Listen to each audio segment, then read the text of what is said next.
regard to Bangladesh, we had the visa restriction policy. যুক্তরাষ্ট্রের পররাষ্ট্র মন্ত্রণালয়ের ব্রিফিংয়ে প্রথমবার উঠেছে বিএনপি চেয়ারপারসন ও সাবেক প্রধানমন্ত্রী খালেদা জিয়া প্রসঙ্গ। দাসত্বের বিষয়টি এই তকমাটা বিএনপির সঙ্গে লেগে আছে। তারা মনে করে যে বিদেশি প্রভুরা তাদের দাসত্ব করলে ক্ষমতা রক্ষা করা যায়, ক্ষমতা যাওয়া যায়। বাংলাদেশে বিএনপিকে কোনো গণতান্ত্রিক দল আমি মনে করি। মার্কিন রাষ্ট্রদূত পিটার ডি হাস বলেছেন যে সমৃদ্ধি কেবল মেগা প্রকল্পে নয়, নাগরিক স্বাধীনতায়ও থাকতে হবে। এই কথার মধ্য দিয়ে বেশ বড় ধরনের কিন্তু খোঁচা দিলেন। দর্শক, বিএনপি কোনো গণতান্ত্রিক দল নয়, বিএনপিকে গণতান্ত্রিক দল হিসেবে মনেও করেন না। কিন্তু কেন, সে বিষয়ে বিস্তারিত দেখাবো আজকের ভিডিওতে। কি বলছেন চট্টগ্রামে পিটার হাস আওয়ামী লীগকে খোঁচা মেরে যেই কথা বললেন, সেই কথাকে কেন্দ্র করে কি বললেন ওবায়দুল কাদের, সে ভিডিওটিও থাকছে। সাথে সাথে আপনারা দেখবেন এবার মার্কিন পররাষ্ট্র মন্ত্রণালয়ের ব্রিফিংয়ে খালেদা জিয়ার প্রসঙ্গ উঠে এসেছে সরাসরি। তার মুক্তির ব্যাপারে এবং তার চিকিৎসার ব্যাপারে সরকার হস্তক্ষেপ করছে বলেও ডেমোক্রেসি হিউম্যান রাইটস তারা একটি প্রতিবেদন তৈরি করেছে। বিস্তারিত দেখাবো সেই ভিডিওটিও, ধৈর্য সহকারে দেখতে থাকুন। আজকের ভিডিওটি খুবই গুরুত্বপূর্ণ। যুক্তরাষ্ট্রের পররাষ্ট্র মন্ত্রণালয়ের ব্রিফিংয়ে প্রথমবার উঠেছে বিএনপি চেয়ারপারসন ও সাবেক প্রধানমন্ত্রী খালেদা জিয়া প্রসঙ্গ।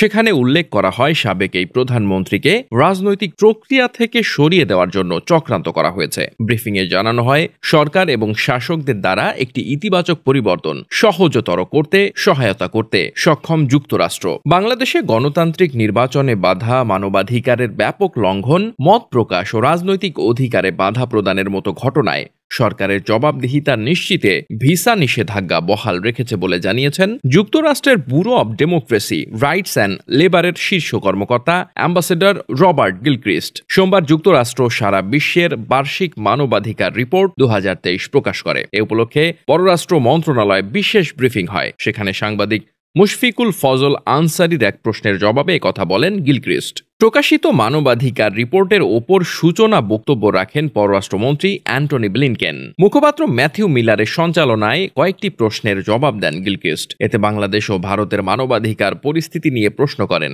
সাংবাদিক মুশফিক। তিনি জানতে চান, আপনার রিপোর্টে নির্বিচারে হত্যা, নির্যাতন এবং রাজনৈতিক কারাবাস সহ উল্লেখযোগ্য মানবাধিকার লঙ্ঘনের বিষয় তুলে ধরা হয়েছে, বিশেষ করে সাবেক প্রধানমন্ত্রী এবং বিরোধী দলীয় নেতার ক্ষেত্রে, যেমন আপনি উল্লেখ করেছেন তার আটকা দেশ রাজনৈতিক প্রক্রিয়া থেকে দূরে সরানোর একটি রাজনৈতিক চক্রান্ত।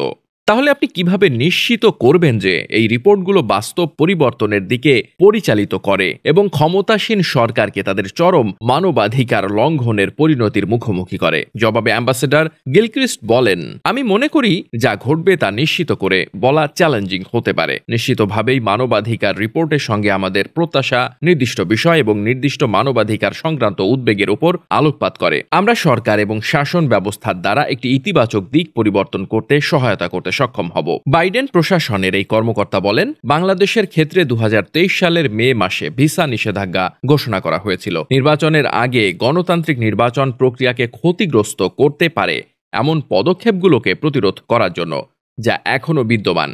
এই মুহূর্তে ঘোষণা করার জন্য আমার কাছে নতুন কিছু নেই, কিন্তু আমাদের দীর্ঘদিনের প্রথা অনুযায়ী আমরা প্রায়শই নীতি বা ভিসা সংক্রান্ত পদক্ষেপের প্রিভিউ করি না। কিন্তু মত প্রকাশের স্বাধীনতাকে দমন করার প্রচেষ্টা নিয়ে আমরা অব্যাহতভাবে উদ্বেগ প্রকাশ করছি। সংবাদ মাধ্যম, সংবাদকর্মী, সভা সমাবেশের স্বাধীনতা সহ সকল প্রকার মৌলিক স্বাধীনতা এবং মানবাধিকার লঙ্ঘন নিয়ে আমাদের উদ্বেগ এখনো ঠিক একই রকম। মুশফিক তার কাছে আবার জানতে চান ভারত নিয়ে আরেকটি প্রশ্ন। আপনার রিপোর্টে ভারতে খেয়াল খুশি মতো বিচার বহির্ভূত হত্যাকাণ্ড সহ আইন বহির্ভূত হত্যাকাণ্ড, সংবাদ মাধ্যমের ওপর আক্রমণের কথা উল্লেখ করেছেন আর বলেছেন এক্ষেত্রে যারা মানবাধিকার লঙ্ঘন করেছে সেই সব কর্মকর্তাকে শনাক্ত করে তাদের শাস্তির ব্যবস্থা করায় ন্যূনতম পদক্ষেপ নিয়েছে সরকার। ভারত যেহেতু যুক্তরাষ্ট্রের বিশ্বাসযোগ্য একটি কৌশলগত অংশীদার, তাই এ বিষয়ে আপনার সরকারের বিরুদ্ধে কি ব্যবস্থা নিচ্ছেন?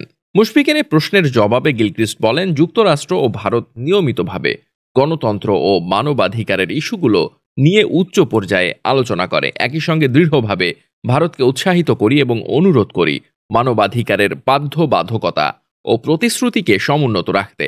আমরা নিয়মিতভাবে যুক্তরাষ্ট্র এবং ভারতের নাগরিক সমাজের প্রতিনিধিদের মতামত শুনতে তাদের সঙ্গে সাক্ষাৎ করি। নাগরিক সমাজ, যেখানে বিভিন্ন বৈচিত্র্যের মানুষ রয়েছেন, তাদের সঙ্গে নিয়মিত পরামর্শ ও সাক্ষাতের জন্য ভারত সরকারের প্রতি আহ্বান জানাই আমরা। Desk report.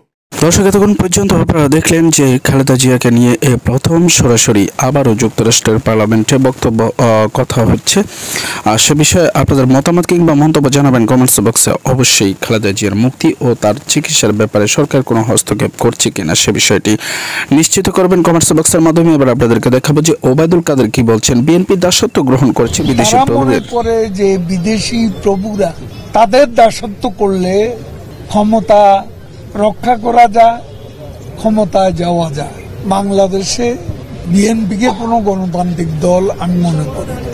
কাজে যারা নিজেদের করে যাদের গণতন্ত্র নেই তারা দেশে গণতন্ত্র প্রতিষ্ঠা করবে এ আশা ব্যক্ত। তিনি আপাদমস্তক একজন বাঙালি, মাথা চুল থেকে পায়ের নখ পর্যন্ত তিনি একজন পারফেক্ট বাঙালি ছিলেন। এদেশে সাধারণ মানুষের মাঝে যারা রাজনীতিকে নিয়ে গিয়েছিলেন তাদের মধ্যে অন্যতম জাতীয় নেতা শেরে বাংলাকে ফজলুল হক। সাধারণ মানুষকে এই দেশে স্বাধীনতার মন্ত্রে উজ্জীবিত করেছিলেন সর্বকালের সবার সেরা বাঙালি, জাতির পিতা বঙ্গবন্ধু শেখ মুজিবুর রহমান। শের বাংলাকে গ্রাম বাংলার কৃষকরা কোনোদিনও ভুলতে পারবে না। তিনি চিরদিন তাদের মাঝে স্মরণীয় হয়ে থাকবেন। প্রজাস্বত্ব আইন এবং ঋণ সালিসি বোর্ড গঠন করে তিনি সুদখোর মহাজনদের নিপীড়ন অত্যাচার থেকে বাংলার কৃষককুলকে রক্ষা করেছে।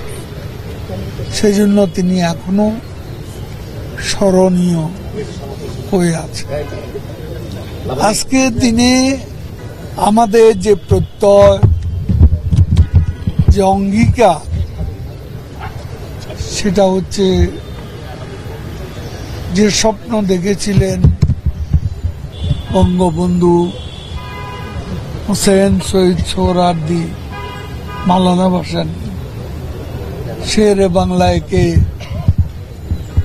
ফজলুল হক অসাম্প্রদায়িক বাংলাদেশ গড়ে।